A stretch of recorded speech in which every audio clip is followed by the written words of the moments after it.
have full goosebumps. Like, I am shitting myself. This is stupid. Let's go. I have never been so scared in a location in my life. What the f was that then? That was the most terrifying investigation we've ever done. These aren't actors. These are experienced paranormal investigators with over a decade in abandoned locations.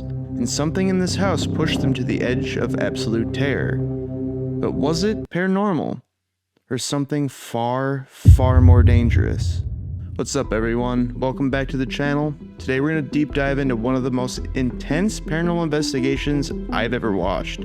Ghost Theory's visit to what they're calling the Poltergeist Labyrinth. Now, I've analyzed hundreds of paranormal videos on this channel.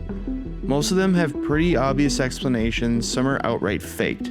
But this one genuinely made me pause and think. Because whether what they experienced was paranormal or not, something very real happened in that building. I'm going to break down every major moment, give you both the skeptical and paranormal perspectives, and let you decide. But I'm warning you, some of these moments don't have an easy answer. Before we dive in, hit that subscribe button because we're going deep on this one. And drop a comment with your theory as we go through this. Alright, let's get into it.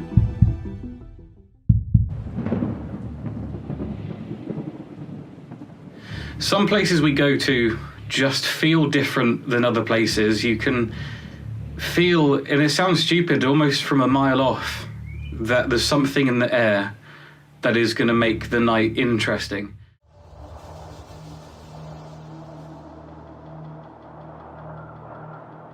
Okay, so here's the situation. Over to the left, there's a red van parked in one of the entrances to this massive abandoned house in the middle of the woods.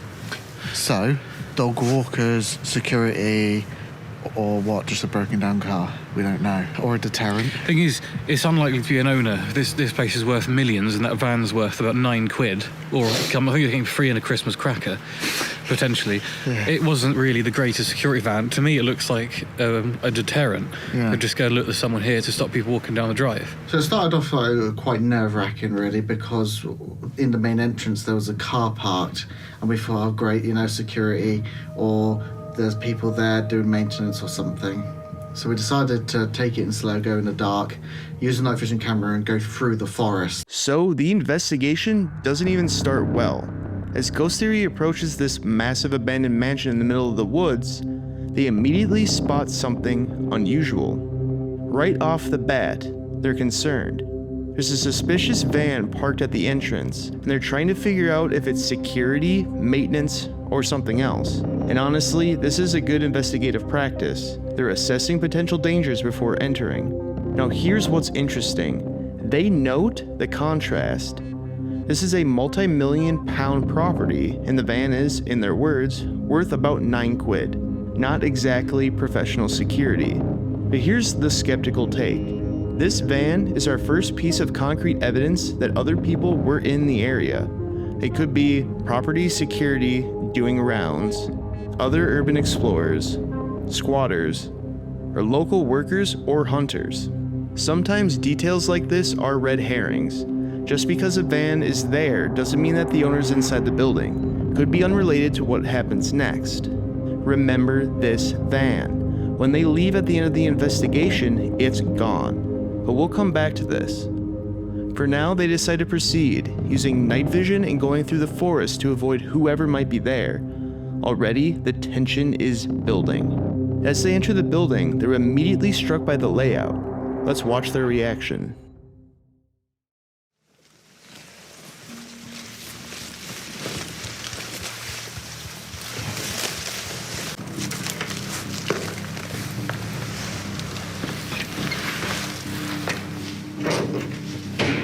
Stepping inside this house it's like going back in time. It was just so horror looking. The way the lights are, the way the hallways are, the way the corners of the rooms just seem so random, they're so human. I can't believe all the stuff is still here. Or like, just as much as there is. Yeah.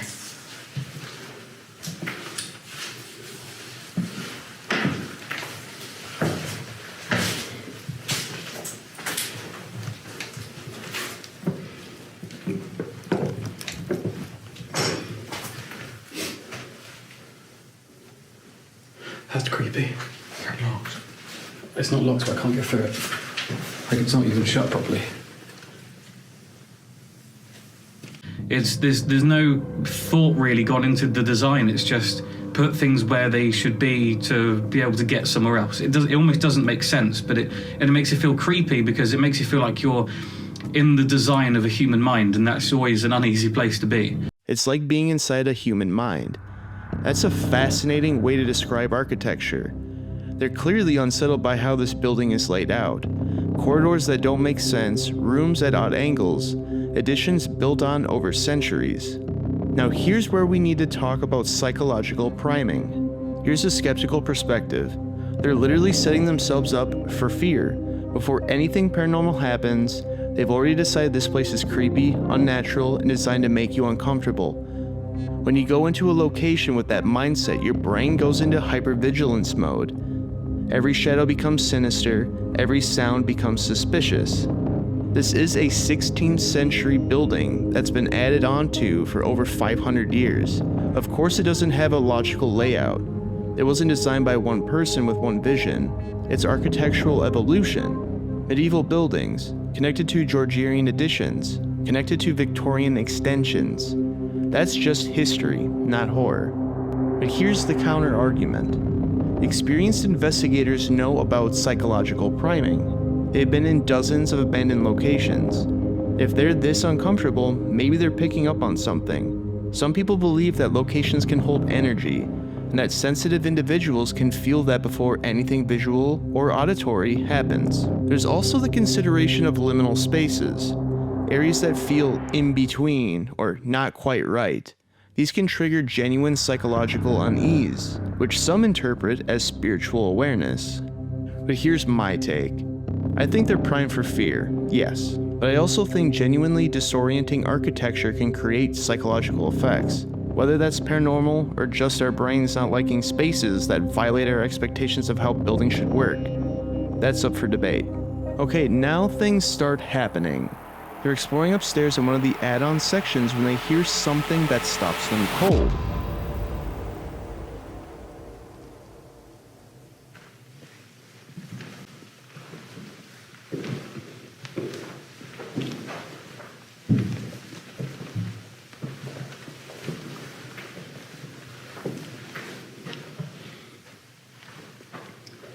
Just huge bedrooms, aren't they? Each one has its own fireplace.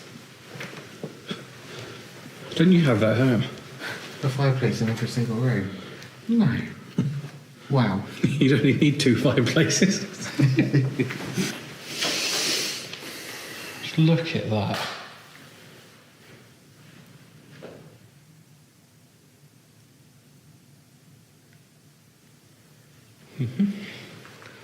That's the stairs that goes down to the kitchen. Yeah, that's the stairs that goes downstairs. Or does it go upstairs? We do from down there.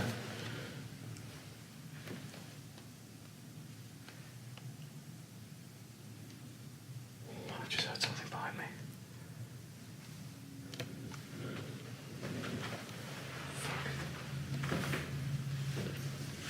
Oh God. Let's go further. It's just creepy.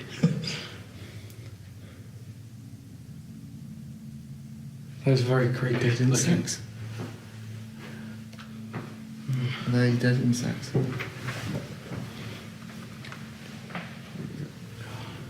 Bat crap.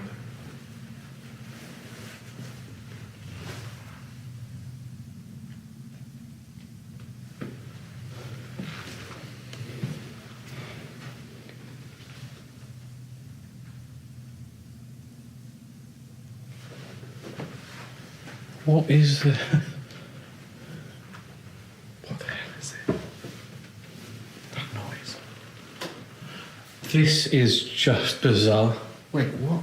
I know. And it goes further around here too.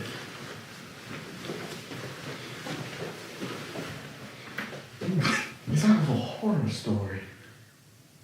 That was a scream. Like a little girl screaming. I remember exploring upstairs and we were walking through kind of an add-on area. You could tell it was an add-on because the way the corridors are oddly shaped. And as we were going, I know that I heard some sort of scream.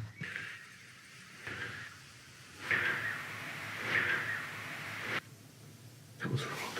I definitely heard that. That was right behind me. That scream really got them. You can hear it in their voices. That's genuine fear. They weren't expecting that, and it clearly shook them. So, what was it? Here's some of the rational explanations. Could be wildlife. Foxes are notorious for making sounds that are eerily similar to human screams. If you've never heard a fox scream, look it up. It's genuinely disturbing and sounds like a woman or child screaming. Given that they're in the woods and there are open windows throughout the building, this is highly plausible. Could just be outside noise. They mention windows are open for bats. Sound travels strangely in abandoned buildings. What sounds like it's inside might actually be outside, distorted by echoes through corridors. Or it could be auditory pareidolia. Our brains are pattern recognition machines. We're specially tuned to recognize human voices, especially distress calls. Ambiguous sounds, wind through a gap, wood settling, animal noises, can be interpreted as screams when we're already on edge. Or it could just be other people. Remember that van? If there were other people in the area, other explorers, squatters, that could have been a genuine human scream of surprise or fear. But we are talking about ghost theory, and this is the Horror Expo. So here's the paranormal perspective. Child ghosts are a common element in haunted location reports.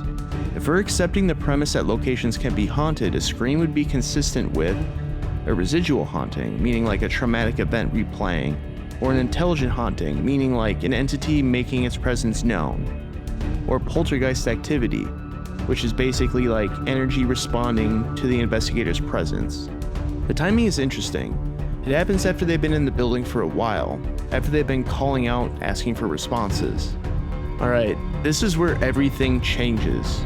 Up until now, they've had some odd sounds, some uncomfortable feelings, but what happens next pushes them from investigating to terrified. And honestly, I don't blame them. So we went to the end room, which was down the end of this add-on part of the house. Really, really creepy feeling there. And I said that I think we should try and do something different, is just call out and just listen to see if it takes time for a response. Okay, I'll do one call out and we're going to be silent. This is like a silent investigation. We've never done this before, so it's quite new. We've done this. We do this every week. No, but I mean like literally one call out and just be silent to see what happens. If there is anybody here who can still hear us... Mitching, hang on. If there's anyone here who can still hear us...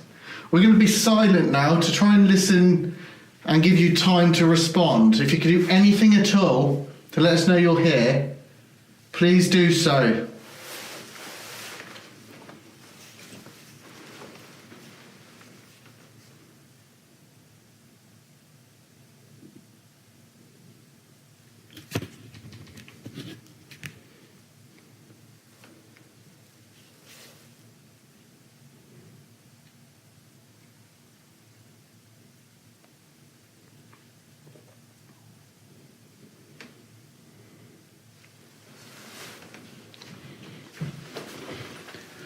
What is out that direction? Just. Is that the where we came? Okay, no, what's that? I have no idea. Did you? Yeah. I have no idea. So something. Yeah. But what I was going to say is, I swear I've just seen. Oh, it's a car, isn't it? Is that where the road is? What I'm trying to get at? Maybe, yeah. So much for being silent. Oh yeah. Sorry.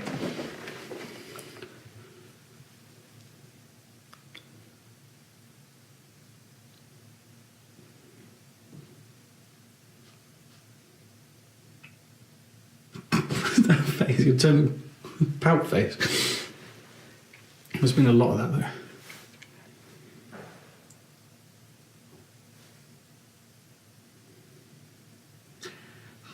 That's a gun. That's a gun. We heard a gunshot outside just after Elliot had this weird sort of ticking sound, like wood being flicked or something. I'm not sure what that was. It's sort of become irrelevant very quickly. Shit. Double shit. Yeah. Extra shit on toast. Like, that's really shit. Yeah, that's like a warning. Fuck. So we don't decide to leave, we decide to hide, essentially. We wanted to get away from that window, to get away from anyone seeing us. So the first instinct really is to just go to a room where you know you can't be seen and turn off the lights. We went into... we decided to go to the middle part of the corridor just so that we could get a better all-round feel of what's going on, maybe something in the house. We could hear both ends then. And that's when I think we picked up something absolutely spectacular.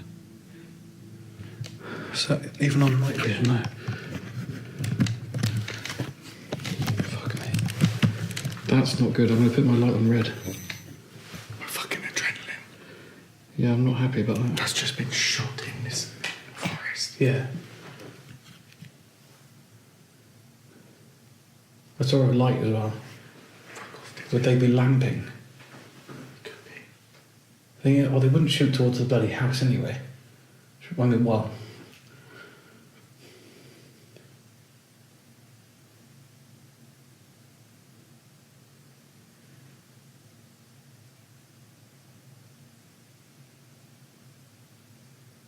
Oh, something on my face.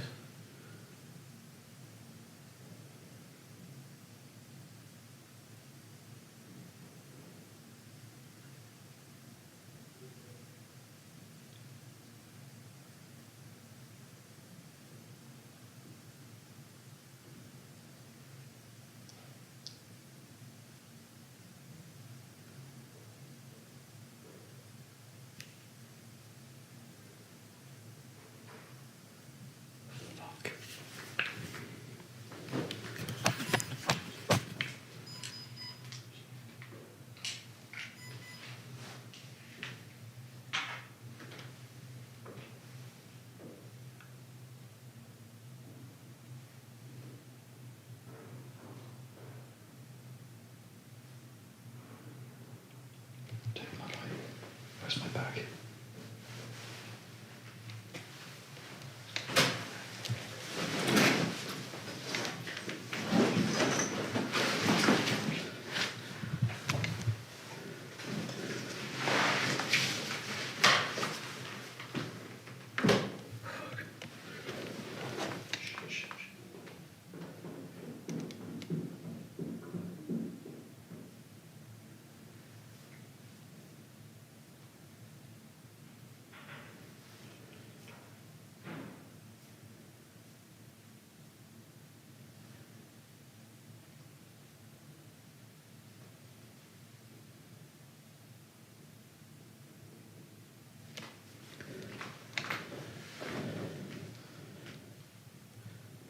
That's how you fuck the right off.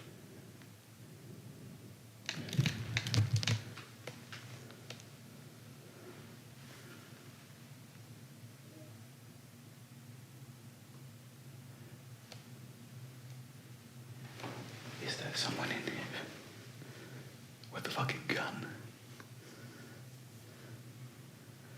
Might sound dramatic, but that's how my brain just processed everything. I really don't want to be in here now. That was a gun outside. That was... Yeah.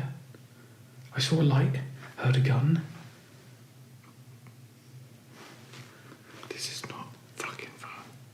No. This is not funny. That was a latch.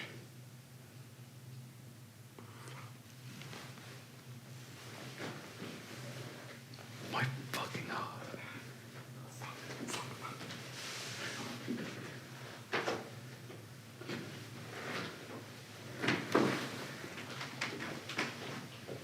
Fucking hell.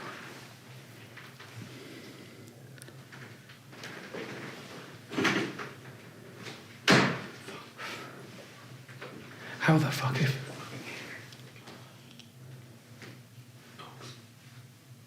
I don't know. I don't know what the fuck I can hear it.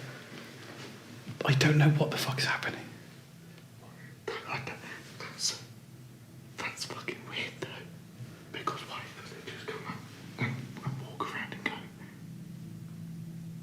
I thought someone was about to walk in there. So there was no light. There's no fucking light.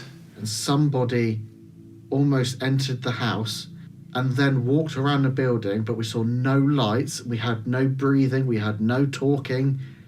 Just walk around the house. As if they can see in the dark and they're just having a look around. There was no creeping. It was just walking as fast as they could, just having a look in rooms, opening doors or whatever. I just can't figure out for the life of me how the hell that is possible to be a human. It sounds human, but I just cannot explain it. So let's break down what just happened, because there are multiple elements here. They hear what sounds like a gunshot outside. They potentially see a light. They hear someone walking through the house. The walking is loud, confident, and deliberate. They hear no talking, no light visible, no warnings. They hear footsteps go downstairs, and they hear a latch, suggesting someone left through a door. The human intruder theory. This is the most logical explanation, and it's what they initially believe. Someone else is in or near the building. The evidence. The van at the entrance. We know others were in the area. Gunshots. They could be hunters, poachers, or even just someone shooting in the woods. And the footsteps. Another person walking through. The latch sound. Someone leaving through a door. This would explain everything, except for one massive problem. They emphasize repeatedly there was no light. They're in night vision. They would see a flashlight, a phone screen, anything. The building is pitch black. They can barely navigate with night vision and their own lights. So how is someone walking through confidently, quickly, opening doors, navigating stairs in complete darkness? I guess they could have night vision equipment, as if it's security they might be equipped with that. Maybe just someone with extreme familiarity with the building. Or maybe it wasn't inside at all. Maybe the sounds were carrying from outside in weird ways. But here's what bothers me, the confidence. When you listen to those footsteps, there's no hesitation, there's no stumbling, just walking like you can see perfectly. And then, of course, the paranormal theory. If we accept that paranormal activity can manifest as physical sounds, then it could be an intelligent haunting. It could be a residual haunting. It could be a poltergeist. The lack of light makes sense if it's not actually a physical person. The confidence also makes sense if it's a repeated pattern or an entity that doesn't need light. But my analysis, this is the hardest moment in the entire investigation to explain. I lean towards human intruder because of the van, the gunshot, and Occam's razor. The simplest explanation is usually correct. But the no light factor genuinely bothers me. If I had to guess, someone was there, possibly security or the property owner, checking the building because they saw the ghost theory's lights or heard them. They knew the layout well enough to navigate with minimal light, or they had a red light flashlight that wouldn't be as visible. But I can't explain it with 100% confidence, and that's rare for these videos. Oh, for fuck's sake, we just need to do it, don't we? They went down these stairs. Seemed to move that if you look at the fact that we were stood sort of down the corridor where the top of the small set of stairs are, they had to have walked down those stairs, and you can hear the footsteps loud. You cannot say that's not footsteps. It is footsteps. There's no two ways about that. They go down those stairs. You then hear a latch. That latch could either be the window that we came in, or the door that's round to the left. When we were first exploring, I go to that door, and it was sort of almost slightly open, but you can't open it. It was sort of locked but unlocked, and I wish I had spent more time to figure out if that door was actually openable or not, if someone could have gone out there or not. Because if you can't go out that door, it's not a human. Didn't they? We had someone get thrown down. Yeah. Well, sort of.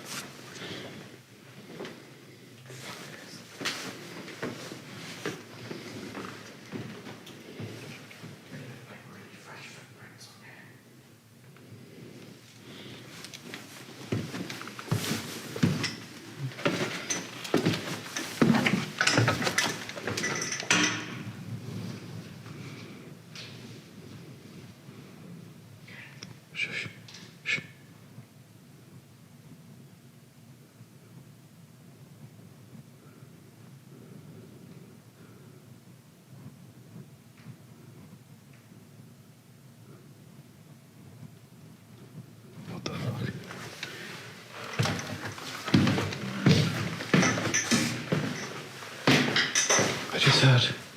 I heard this. Upstairs. This is fucking weird. You can't walk around this place with no lights. It's impossible. It's pitch black. I didn't see any lights. So what the fuck was that then? Paranormal. That's how I left it. You put it on the latch? I left it like that, yeah.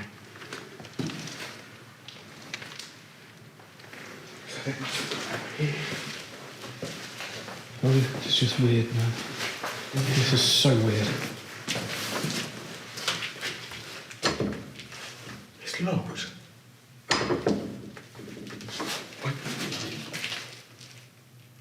What's that? Yeah, we need to get the fuck out of there because I keep hearing like people. Yeah. Like there's just a weird squeaky ass noise then, like a high pitched gate noise. Like if we do get seen, I want to be out of the building.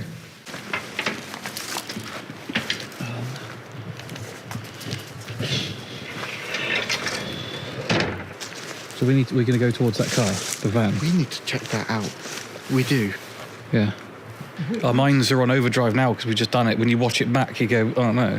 Yeah. But we haven't got any cinematics. I don't know how we're supposed to get out. So we walk Should we down do that way. cinematics before we go? It's tempting, isn't it? I didn't get any photos or anything. No. We have a good excuse. We have a good excuse. We need to go that way, I think. Yeah. I'm just going to keep recording. Let's just walk. Can we at least get the thumbnail? Yeah. Holy shit, this place looks insane from out here. This is just insane. I'm really annoyed. It's very annoying that it just ended like that, but I mean, like I almost feel like stupid now. Do you know what I mean? Like, why did we just run out? Let's go back in. I think we should go. I don't think that's a Yeah, it's just fucking stupid to go back in the house. Isn't Yeah. But we are stupid. Why? We do things like that. Anything to complete a goddamn video. So once... It's one chance, isn't it? We're here. Carry on recording. Yeah. Oh, for fuck's sake, though. It's that fucking thing, and it's just your brain's telling you not to. Yeah. Your heart's telling you it makes a good video. Logic says to fuck off, you've recorded something good. But your heart's like, you can do better. That is dangerous. It is dangerous because I don't feel like I'm safe. Well, yeah, but is that just our minds being overdrive?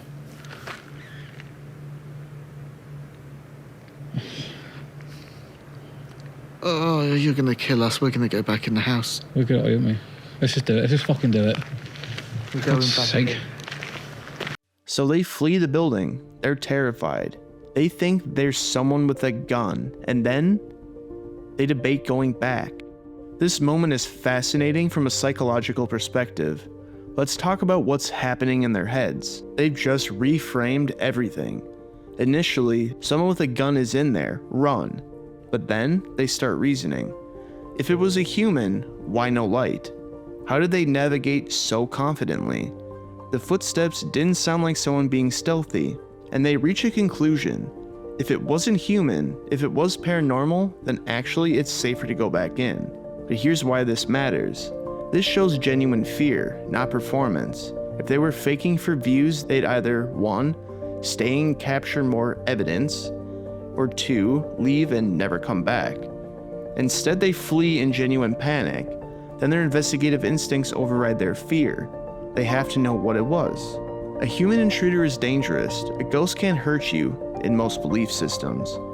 By deciding it was paranormal, they're actually making themselves feel safer about returning.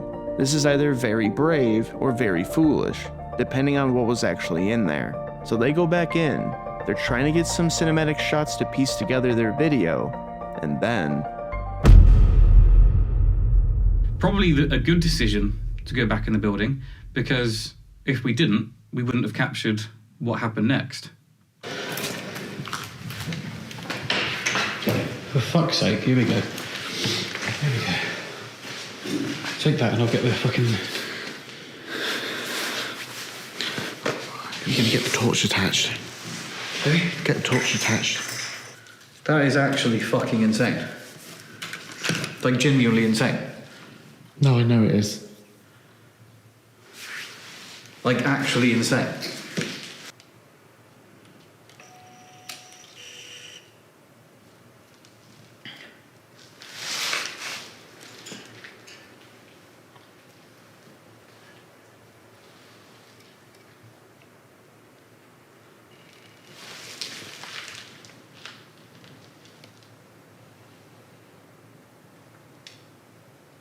I literally just need to get out of it. I can't even explain it. I don't... What's that, just footsteps upstairs again? And we went back in, and I remember Joe going in saying, I need to get some cinematics, otherwise I can't piece this thing together. So I went out into the corridor, and I was going to use one of my lights to shine through the corridor, and then he was going to use a red light, and that's how we get our cinematic effect. Right, let's calm down. Nothing's happening right now. Yeah.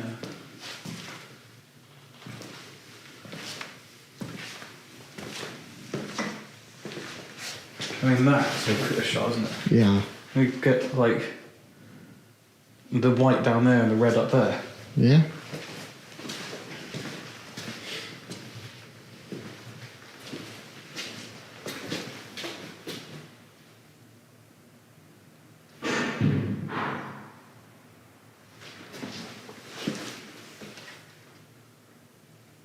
But I went towards Joe, and he was stood in the kitchen with his red light in his hand and the camera, and he's looking at me like that was not me. Then I think maybe 15 seconds later, it's almost like a gunshot. That was fucking upstairs, Joe.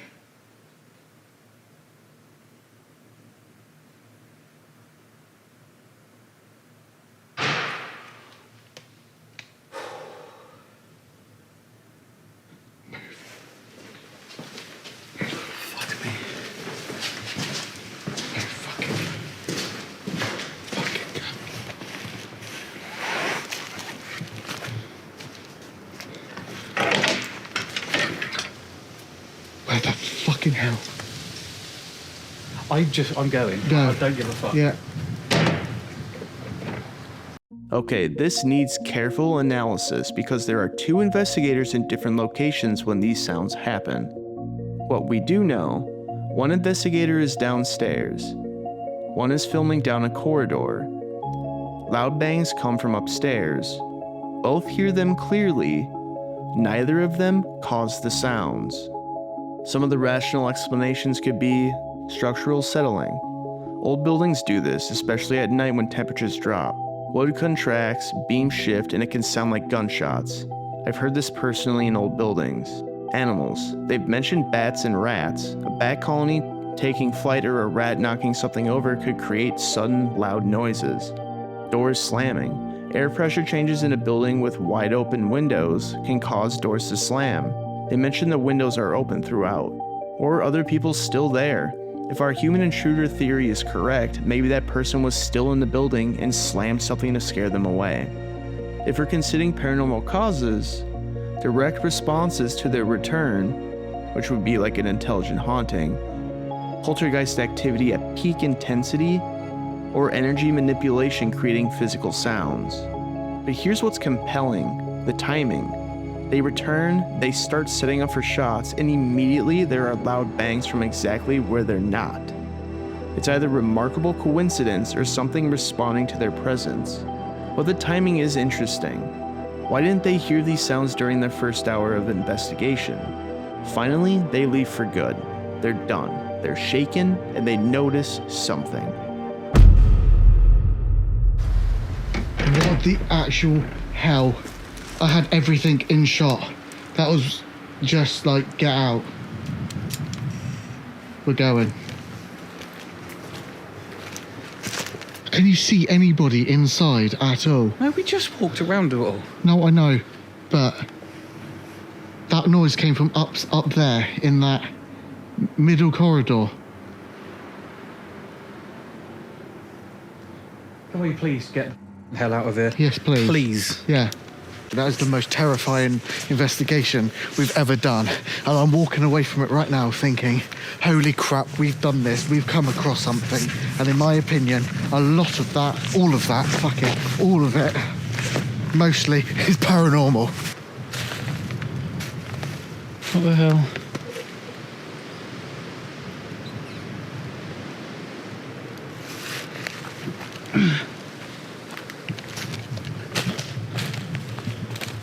This is just weird. They were doing something to do with this, surely. I don't know.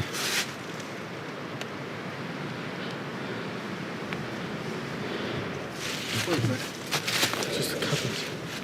Yeah. I don't know, but the van's not here anymore, so. But that is proper weird. The van that was parked at the entrance when they arrived, it's gone. This is hard evidence that other people were in the area during their investigation. Not ghosts, not paranormal activity, real people who arrived before them and left before them. What this explains: the footsteps could have been a person. The gunshot could have been a car door. The person might have been checking the property. But what this doesn't explain: the complete absence of light during the footsteps, the scream earlier in the investigation, and the loud bangs when they returned, and the various knocks and sounds throughout. Here's what I think actually happened. Multiple things occurred simultaneously. There were definitely other people in the area. Those people may have entered or checked the building at some point, explaining some of the sounds. The psychological element. Two investigators primed for fear, in the dark, hyper alert, they're going to interpret ambiguous sounds as threatening. But the possible paranormal element. Some sounds remain unexplained, even with the above factors. So after analyzing every major moment, where do we land? Was this paranormal or not? They believe they experienced genuine paranormal activity. And you know what? I believe that they believe that. Their fear was real. Their experience was real. The question is, what caused the experience? So my personal conclusion, I think this investigation is a perfect storm of multiple factors. I'm about 60% convinced the major events, the footsteps, bangs, have rational explanations, but what do I know? But I think that's kind of the point here. The no light footsteps genuinely bother me. I can explain almost everything else, but that one detail doesn't sit right. So was Ghost Theory's investigation at the Poltergeist Labyrinth the most terrifying paranormal experience ever caught on camera? I'll say this, it's one of the most compelling cases I've analyzed where I can't give you a definitive answer. And that's actually what makes a good paranormal investigation: ambiguity. Here's what I'd like you to do. Watch the full Ghost Theory video, I'll link it below. Tell me in the comments, human intruder or paranormal activity? What's your explanation for the footsteps with no light? Have you ever experienced something similar? And here's my question for the Ghost Theory guys if you're watching. Did you ever find out who owned the van? Did you ever follow up with the property owner? Because that one detail might answer everything. Thank you for watching another episode of the Horror Expo, and I appreciate your time. If you enjoy videos like this, please give it a like and subscribe, as every little bit helps. Thanks again, and I'll see you on the next one. Absolutely fascinating place. In my opinion, the most haunted house we've ever investigated. I want to go back. I think we've captured real paranormal, in my opinion. It's the typical thing with paranormal that you can never officially find an answer. This is one of the first times in my life I actually want to, in over a decade of investigating, this is the first time in my life I think I actually want to say that this is paranormal.